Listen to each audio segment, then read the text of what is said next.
Eh bien bonjour et bienvenue dans cette nouvelle vidéo de la chaîne. Comme vous avez pu le voir dans le titre, et si vous me suivez sur les réseaux sociaux, vous avez pu voir que j'ai rencontré Pierre Gasly, pour de vrai, c'est pas du tout un titre putaclic.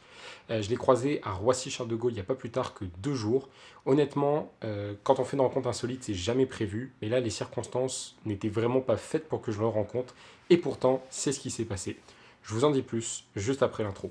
Vous êtes prêts? C'est parti!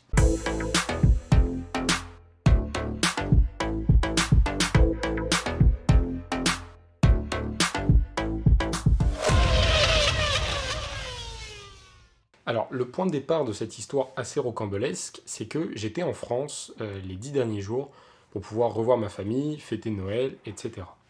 Euh, un truc qui est important à retenir, c'est que j'ai décollé mercredi le 29 décembre à 13h20. Ok. Et avec la situation actuelle, la plupart des pays, en tout cas la plupart des pays occidentaux, pour pouvoir te laisser rentrer chez toi, il y a toute une liste de conditions, et dans les conditions, il faut un test ou antigénique ou PCR daté d'au moins 48 heures, voire 72 heures, dépendamment des pays. Pour ce qui est du Canada, pour revenir au pays, il faut un test PCR daté d'au moins 72 heures. Bon, mon vol étant mercredi 29 à 13h20, alors j'ai appris après coup que c'était une carte de 72 heures, mais en fait je pensais que c'était une carte de 48 heures. Donc lundi soir, je suis dans la région de Lille avec ma famille, je book mon rendez-vous pour le mardi matin, c'est-à-dire le lendemain, dans un laboratoire privé à Lille. Bon, ils annoncent un résultat en 24 heures, donc je me dis si je le fais le mardi matin à la première heure, au mieux je l'ai en fin de journée, au pire je l'ai mercredi matin, mais mon vol étant à 13h20, il n'y a aucun souci, je vais l'avoir. En plus, pour ajouter à ça, honnêtement, il n'y avait aucun risque, en tout cas très peu de risques que je l'attrape, parce que j'étais juste en famille, tout le monde s'était fait tester avant, bref, le risque que je l'attrape, la Covid, était vraiment, vraiment faible. Donc, mardi matin, je fais mon test à Lille, première heure, je paye 44 euros, tout se passe super bien, je passe la fin de la matinée sur Lille, ensuite je descends sur Paris en TGV avec toutes mes affaires, je ne devais pas repasser du tout à Lille, et en fait je devais retrouver mon cousin que je ne vois pas souvent, cousin qui habite en Bretagne, donc on passe toute l'après-midi ensemble, je dépose ensuite mes affaires chez mon grand frère, qui lui habite sur Paris, qui nous a logé avec mon cousin d'ailleurs ce soir-là, et en fait on part et on se fait une grosse soirée entre cousins et frères. Donc on va dans un bar, on picole, on picole, on picole. Moi je regarde même pas mon sel, je check même pas pour voir mon résultat de Covid. Je me dis au pire, je le vois pas forcément le soir, mais je le verrai le lendemain matin. Et puis il n'y a aucun souci à se faire là-dessus. Donc on passe une putain de bonne soirée. On enchaîne, on enchaîne, on enchaîne. Moi je commence à devenir pas mal chaud. Et puis bon, on a commencé la soirée vers 18h, peut-être quand même relativement tôt. Donc on décide de rentrer pas trop tard. Mon cousin avait un train aussi à la première heure le lendemain. Moi j'avais un vol, donc en gros, voilà, à 1h30, on est rentré, un peu éméché c'est vrai, mais on se met au dodo et pas plus de problème que ça. La nuit elle passe, quand même un bon 5-6 heures de sommeil. Moi j'avais mis un réveil relativement tôt pour pouvoir dire au revoir à mon cousin qui repartait à la gare. Et donc mon réveil sonne. Donc je réveille mon cousin et tout, il s'habille, il se met sur le départ. Puis moi je me dis, bon bah tiens, quand même checker mon résultat de Covid. Donc j'ai bien reçu le courriel du laboratoire, je l'ouvre, et là, coup de panique. Sur mon test, c'est écrit résultat non déterminé. Pas positif, pas négatif, juste indéterminé. Alors je fais oh putain. Oh putain. J'ai payé 44 euros pour recevoir un test non déterminé. Et au moment où j'ouvre le courriel, il me restait littéralement entre 5 et 6 heures avant que je décolle. Donc là, je fais merde. Détail important aussi à noter, c'est que le courriel, je l'ai bien reçu à 8h07. On se souvient encore. C'est pas comme si j'avais pas regardé mon tel la veille, je m'étais endormi puis que j'avais raté la nouvelle. Non, non, c'est vraiment, je l'apprenais. Les mecs avaient dit 24 heures pour le résultat, je l'ai vraiment eu au bout de 24 heures. Donc là, grosse panique, je vais voir mon frère, je fais putain, qu'est-ce qu'on fait? Lui, il me dit, bon, je t'envoie à l'aéroport tout de suite. À la base, j'avais prévu d'y aller en RER, cette espèce de train de banlieue qui t'emmène directement à l'aéroport. C'est long, s'il y a une panne, t'es pas à l'abri de rien. Et donc il décide de m'envoyer en taxi. Donc il me jette dans un taxi. J'avais regardé préalablement. En fait, je pouvais faire un test rapide à l'aéroport. Mais test rapide à Charles de Gaulle pour un PCR, parce que moi c'était un PCR qu'il me fallait, pas un antigénique. Donc en fait, l'antigénique tu l'as rapidement, le PCR c'est un petit peu plus long. En fait, j'avais pas du tout les cartes de mon côté. Donc là, je regarde sur le site de l'aéroport, tac tac tac, laboratoire privé, 70 € pour un test PCR rapide, alors que normalement c'est 50. Les mecs, ils s'en mettent plein les fouilles. Résultat, entre 2 heures et 4 heures. Donc là, je réalise, je me dis, le temps que j'aille à l'aéroport, que je fasse mon test, ok, que je reçoive le résultat, admettons que ce soit le minimum, que ce soit 2 heures, ça va être super juste, parce que je décolle à 13h20. Mais a priori, tout ce qui est embarquement et carte, ça finit à peu près 1 heure avant. Donc moi, il fallait que tout soit fini à 12h20. Je dis, putain, je vais jamais m'en sortir. Donc je suis dans le taxi, j'ai toutes mes affaires derrière, j'ai la tête un peu, j'ai même pas bu de café, j'ai bu de l'eau avant de me coucher la veille, j'ai rebu un peu d'eau le matin, mais tu sais, ça n'empêche que j'étais dans une demi-gueule de bois. On se met en route vers Roissy. Chauffeur de taxi, honnêtement, super sympa. Genre, le gars a une cousine qui habite à Laval, ici en banlieue de Montréal. On commençait à se parler un petit peu du Québec, de la France et tout, c'était super sympa. Et moi, je commençais à repenser un peu à tout ce qui s'était passé, comme quoi j'étais sûrement dans la merde pour prendre mon vol. Bon, le trajet se fait, il n'y a aucun embouteillage, le chauffeur de taxi super sympa. Et puis, moi, je devais aller dans la gare TGV de Roissy, parce que c'est là que se trouve le laboratoire pour faire tes tests, que ce soit antigénique ou PCR, avant de partir. Alors, le taxi longe la gare, et là, je me démange à lui demander, bah, est-ce que ce serait possible de vous arrêter là, comme ça, moi, j'y vais directement. Au final, je lui ai rien demandé, et il finit par se mettre dans en fait, l'emplacement des taxis. Donc, au final, j'ai bien fait de rien demander, parce que le gars se stationne, et donc il me sort mes valises, bref. Là, pas oublier que je suis en demi-gueule de bois. Donc moi j'ai la tête qui tourne un peu et je me suis pas complètement remis de la soirée. J'ai quand même relativement bien dormi, peut-être pas tant que ça. J'ai bu quand même de l'eau, je suis à moitié déshydraté mais quand même correct. Donc là, j'ai mes valises, je suis sur le trottoir et puis j'essaie la première porte pour entrer. C'est fermé. Deuxième porte, j'essaie d'entrer, fermé. En fait, sur le bout de trottoir où j'étais, il y avait un seul endroit où on pouvait rentrer, parce qu'en fait, il y avait un mec de sécurité qui était là à checker les passes sanitaires, parce que c'est obligatoire pour pouvoir rentrer dans l'aéroport. On me dit, bon, ok, super, c'est pas grave, je vais faire la file, comme tout le monde. Il y a un espèce de gros amas de personnes qui attendent, tout le monde dans son manteau, avec sa valise, et le gars nonchalant au possible, qui vérifie à 2 à l'heure. Bref, donc moi je me dis, je vais sortir mon passe sanitaire, on va attendre de voir ce qui se passe. Et là, il y a une dame, une jeune fille qui passe devant moi. Et puis là, il y a quelqu'un qui l'appelle et qui fait no, no, no, come back this way. Avec un accent français assez caractéristique. Et là, honnêtement, l'information, elle fait vite fait le tour. Et là, je reconnais la voix, je me dis, non, c'est pas possible. J'étais persuadé que c'était Pierre Gassi. Donc là, je me retourne de là où venait la voix. Et là, je vois dans un grand manteau, avec un bonnet et un masque, honnêtement, ça aurait été difficile de le reconnaître s'il avait pas eu son masque ni son bonnet. Et c'était bel et bien Pierre Gassi. Ah, je fais putain. Honnêtement, il y a eu un moment où je me suis dit, c'est pas possible, c'est pas lui. Genre, peut-être un peu halluciné ou quoi, je suis à moitié remis de ma soirée, je dois absolument faire un test PCR et tout. Genre, beaucoup d'informations qui brassaient dans ma tête, j'étais pas prêt à tomber nez à nez avec ce gars. Et de fait, c'était vraiment lui. Donc là, je me dis, qu'est-ce que je fais? Parce qu'il y avait quand même une mini-file, tu mettais peut-être 2 3 minutes avant d'en rentrer. Est-ce que je l'interpelle? Est-ce que je l'interpelle pas? Est-ce que je fais une vidéo en scred?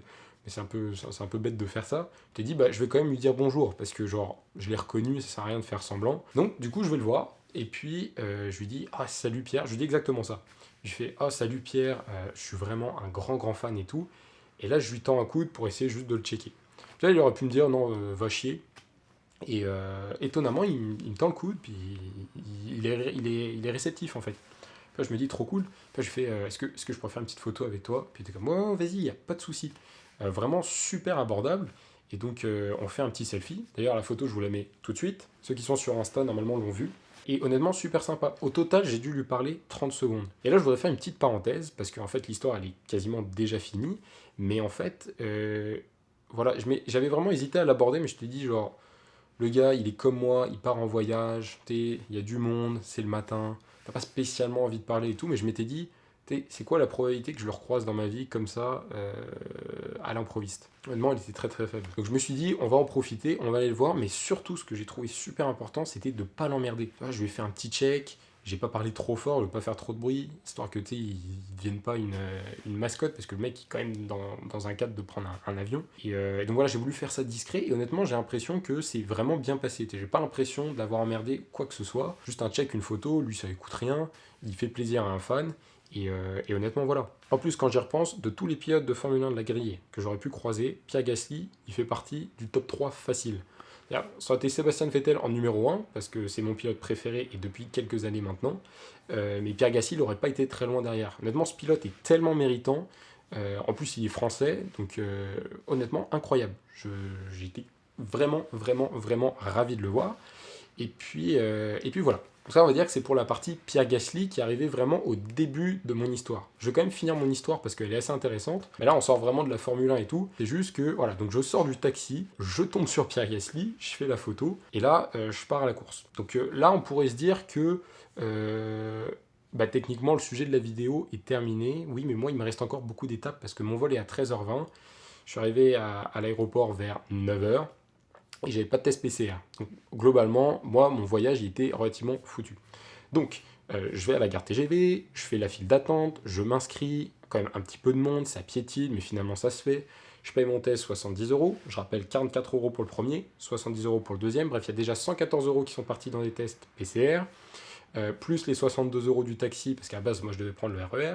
Donc tu fais ça, plus ça, plus ça commence à coûter quand même cher. Donc je fais la file, et au final, j'arrive à passer, je fais mon test. L'infirmière, super sympa, elle me demande l'heure de décollage, je lui dis 13h20, on se regarde, je la regarde, elle comprend que c'est un peu la merde. Je lui fais, est-ce qu'il y aurait moyen d'essayer de mettre un petit peu de pression ou quoi que ce soit, parce que moi, il faut absolument que je décolle. Et donc sur mon tube, genre elle met 13h, donc elle essaie de mettre un petit peu la pression pour que les mecs fassent l'analyse assez vite.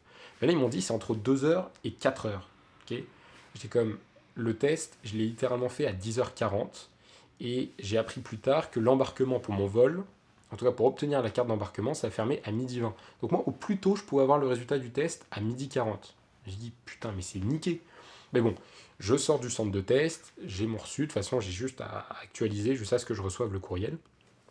Et là, je fonce au comptoir d'Air Canada. Je dis, je vais aller les voir. Ils vont essayer de me trouver de quoi. Genre, je vais essayer de négocier avec eux. En plus, c'est une compagnie nationale, donc en général, ils ont plutôt tendance à être courtois envers le client et pas l'envoyer chier comme pourrait faire une compagnie low cost. Là, j'arrive au comptoir Air Canada. Honnêtement, sans déconner, il y a toujours cette espèce de petit lacet de personnes qui font la queue pour s'enregistrer. La file faisait au moins, et je n'exagère pas, elle faisait au moins 40 mètres en dehors du stand. Donc là, je vais jusque derrière la dernière personne dans la file. Je leur demande si c'est vraiment pour Air Canada. Ils font ouais, ouais, ouais. En fait, il y avait un monde incroyable parce que Air Canada, en journée, à Roissy, ils ont que deux vols. Un à 13h20, un à 14h20. Donc en fait, les mecs qui font l'enregistrement à pu pouvoir pour deux vols long courrier transatlantiques. Et après, ils ferment le bureau pour la journée. En tout cas pour direction Montréal. Donc là, je me dis, putain, je commence à comater en plus le fait de courir, le stress, le fait de ne pas savoir si je vais pouvoir décoller ou quoi. Le fait que j'avais pas bu tant que ça, puis j'avais pas mangé, et je commençais à vaciller un peu. Donc là, je fais la queue, ça avance quand même relativement vite. Puis là, j'arrive au comptoir. Et là, il faut que j'explique la situation. Parce que le gars, il me voit arriver, je devais puer la main, j'avais pas pris de douche, je devais puer de la gueule au possible. Même avec le masque, normalement, ça, c'est le genre de choses que tu sens. Et je lui explique la situation, et je lui fais, bon, écoute, moi, j'ai toutes les conditions, c'est juste que mon test PCR, il a complètement foiré. Et là, je lui montre preuve à la pluie que je suis pas en train de le mytho, c'est vraiment ce qui s'est passé. Il fait, j'en ai refait un à l'instant, mais j'ai pas le résultat avant 1h20. Et le temps que je fasse la queue et tout, il me restait encore 1h20 avant au minimum de pouvoir recevoir le test. Tu sais, je n'étais même pas garanti de l'avoir. Là, c'était au minimum 2 heures, au maximum 4 heures. Donc là, je lui explique la situation. Honnêtement, le mec compréhensif, il fait venir sa boss. La boss, pareil, je lui explique la même situation. Et honnêtement, elle comprend. Elle comprend tout ce que je lui raconte. Je suis comme, putain, quelle chance. Et donc, en gros, ce qu'elle me dit, c'est que elle peut rien faire. Je peux même pas avoir ma carte d'embarquement si j'ai pas un test PCR négatif valide. Donc là, elle me dit, bon, moi je ferme à 12h20, ton test, a priori, tu le reçois pas avant 12h40. On a un autre vol une heure après, à 14h20, et là, je lui demande, est-ce que ce serait possible éventuellement de me décaler sur celui-là? Et elle me dit, oui, si tu as ton test PCR négatif, je vais m'arranger, mais normalement, je pourrais essayer de te trouver de quoi. Donc en fait, ce qui me restait à avoir dans l'histoire, c'était juste le test PCR négatif. Et là, bon, en gros, elle m'a donné les informations, elle m'a dit, reviens me voir, si jamais tu l'as, c'est bon, mais oublie pas qu'à 13h20, la porte, la carte d'embarquement pour le vol de 14h20 ferme. C'est toujours une heure avant le décollage. Donc là, je me dis, normalement, minimum 2 heures, je devrais le recevoir à 12h40, j'ai jusqu'à 13h20 pour pouvoir le recevoir. Ok. Donc en gros, si mon test, je le recevais au bout de 3 heures, c'était mort. 4 heures, mort. Mais entre 2 heures et genre 2h30, 2h40, c'était bon. Là, je me dis, Inch'Allah, Inch'Allah, les mecs analysent super vite et que c'est le temps minimum, c'est la borne minimum qui va fonctionner pour avoir mon résultat. Donc là, je me dis, j'ai une petite période de pause. Donc, je vais m'acheter une bouteille d'eau à 3,60 € au Starbucks. Je me fous dans un canapé. Je commence à comater un peu. Je bois un petit peu d'eau. J'essaie de dormir un peu. Je me mets un petit réveil pour être sûr de ne pas louper la coche. Et puis, patatras, ma mère m'appelle. Là, je décroche. En fait, elle était au travail. Et depuis le début, je correspondais avec mon père pour essayer de voir ce qu'on pouvait faire en termes d'options, appeler le laboratoire, appeler Air Canada, comment est-ce qu'on s'arrange. Puis il m'avait dit, tu dis rien à ta mère. J'étais comme, bah, c'était pour pas la stresser ou quoi que ce soit, parce qu'elle était au boulot. Là, ma mère m'appelle. Elle me fait, bah alors, ça va. Elle pensait que tout s'était bien passé et que j'allais pouvoir décoller. Là, je lui fais, ouais, en fait, ça s'est pas vraiment passé comme prévu. Et là, je lui explique rapidement la situation. Je lui dis, mais en fait, il faut que je te laisse parce que là, il faut absolument que j'aille revoir l'hôtesse. Et donc, elle comprend, on raccroche et tout. Et puis, globalement, là, tu sais, je commence à récupérer un peu de la force, j'ai bu un petit peu d'eau. Et puis, je me dis, bon, euh, je vais essayer de retourner au laboratoire, là où j'ai fait le test, essayer de remettre un petit peu la pression, parce que de toute façon, il me faut le résultat, et dès que j'ai le résultat, a priori, tout est débloqué. Donc là, je commence à retourner, et au moment où j'arrive au laboratoire, mon père m'envoie un SMS, parce que le résultat était arrivé par SMS. Donc là, il m'envoie le résultat par WhatsApp, parce que lui, il l'a reçu par SMS. Bref, résultat négatif, je peux partir. Mais le truc, c'est que j'étais encore au laboratoire, qui était complètement à l'autre bout. Donc je tape un énorme sprint, pour rien d'ailleurs, parce que j'avais juste à retourner tranquillement à la borne, il était genre 13h, puis le truc fermé à 13h20. Je vais voir l'agente de comptoir, je lui réexplique la situation, je lui montre mon test PCR négatif, elle me fait ok, pas de souci, tchac tchac, carte d'embarquement, finito pepito. Donc là, je me dis, bon, mine de rien, il est 13h15, 13h20, je décolle à 14h20, la porte d'embarquement ferme à 14h. Donc tu sais, j'ai pas non plus tant de temps que ça. Je m'engouffre dans le parcours, fallait passer la police aux frontières, ça a duré 3 plombes, ensuite la sécurité. La sécurité, je sais pas pourquoi. Peut-être parce que j'avais couru, peut-être parce qu'il y avait du stress, j'avais enfilé ma bouteille d'eau avant d'entrer dans la file. J'ai commencé à avoir des nausées, je commençais à avoir des remontées de salive, comme si j'allais vomir. Je me dis, putain, c'est pas possible, après tout ce qui vient de m'arriver, je vais pas commencer à vomir à bush dans la file. Et donc, je finis la file tant bien que mal. Au moment de me diriger vers le portique, je m'assois, je reprends mes esprits pendant 10-15 minutes. D'ailleurs, la dame qui a affilé les gens pour le portique, elle comprenait pas trop que le mec fait la file, il s'assoit. Moi, j'étais en train de reprendre mes esprits. J'ai essayé d'enlever mon masque au maximum parce que j'étouffais comme pas possible. Et rappel, hein, je devais puer la transe. J'étais pas changé, pas douché, pas. Enfin, j'avais bu un peu d'eau, mais j'avais pas remangé. J'étais vraiment au niveau minimum de mon énergie. Mais je voulais absolument avoir mon vol parce qu'au final, tout s'était débloqué. Donc là, je reprends un peu mes esprits, je repasse le portique de sécurité. Et là, je regarde le temps, je me dis, bon, il me reste 15-20 minutes avant la fermeture des portes. Donc on est quand même relativement tranquille. Et donc là, je regarde ma porte et c'est la A37. Et en fait, Air Canada, ils ont un bout de terminal réservé à eux qui est une extension en fait, c'est une espèce de petite tour un peu ronde. Et c'est là qu'il y a leur lounge, et c'est là que la plupart de leurs avions décollent pour retourner au pays. Donc là, je marche, et en fait, je me rends compte que cette petite extension de terminal, elle est à l'autre bout, littéralement, du terminal. C'est vraiment le bout du bout. Donc là, je commence à marcher, et ça se fait quand même relativement vite, mais il ne me restait pas tant de temps que ça. Donc là, j'avance. J'arrive dans la fameuse extension. Et là, je me dis, bon, il me reste 10 minutes. Je vais passer aux toilettes. Je vais me changer, mettre un coup de déo, me brosser les dents. Enfin, essayer de me remettre un peu en forme. Par pitié, en fait, de mon voisin dans l'avion. Et je réalise qu'en fait, il n'y a pas de toilette. Donc en fait, je dois ressortir de l'extension. C'est une espèce de tunnel. Et j'attrape la première toilette dès que j'arrive dans le terminal. Mais là, il me restait genre littéralement, ouais, entre 5 et 10 minutes avant que la porte ferme. Je dis gros coup de stress, donc je rush, brossage de dents et tout. Je ressemblais à un putain de clochard dans les toilettes de l'aéroport. Le mec me regardait de travers, je m'en branle. Okay, moi, je veux avoir mon vol et je vais être à peu près potable dans l'avion. Je repars, je cours, et là, boum, bam, boum, je rentre dans l'avion. Il me restait littéralement 5 minutes avant que tout se referme. Bref, j'ai pu décoller, je suis arrivé à Montréal sans aucun pépin. Je vais bien, je suis en forme. Et ce qu'il faut retenir en fait dans cette histoire, c'est que tout a été une question de timing. Tout a été une question de timing. Entre le moment où mon frère me fout dans le taxi le matin, que j'arrive à l'aéroport, que je tombe sur Pierre Gasly, que je vais faire mon test, que j'apprends qu'il me faut absolument mon test, sinon j'ai même pas ma carte d'embarquement, que le résultat tombe, que j'y vais, que j'essaie de reprendre mes esprits, que je passe la sécurité, que j'arrive à là-bas, que je retourne aux toilettes me changer, que je remonte dans l'avion, en fait, j'ai eu une énorme chance. Et en plus, dans l'histoire, l'agente d'Air Canada m'a mis sur le vol d'après. Il y en avait que 2 dans la journée. Et elle m'a pas surchargé ni rien. Elle m'a juste littéralement déplacé d'un vol sur un autre. Donc je suis vraiment reconnaissant pour tout ce qu'ils ont fait. Je suis reconnaissant aussi d'avoir pu rencontrer Pierre Gassi dans ma vie. C'est quand même quelque chose de plutôt pas mal. Et puis, au final, c'est ça, j'ai pu le faire. Et je suis vraiment content de comment la journée s'est finie. Et honnêtement, au moment où on a décollé, j'ai jamais été aussi content d'être dans un siège d'avion parce que je me suis endormi quasiment instantanément. D'habitude, je prends une petite bouteille de blanc.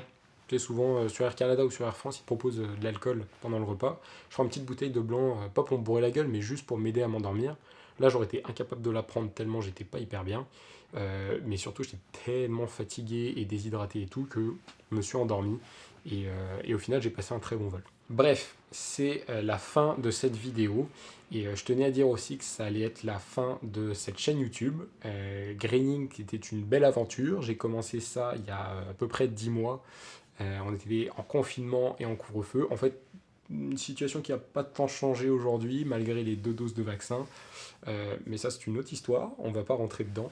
Mais tout ça pour dire que voilà, c'était une aventure que je m'étais lancée.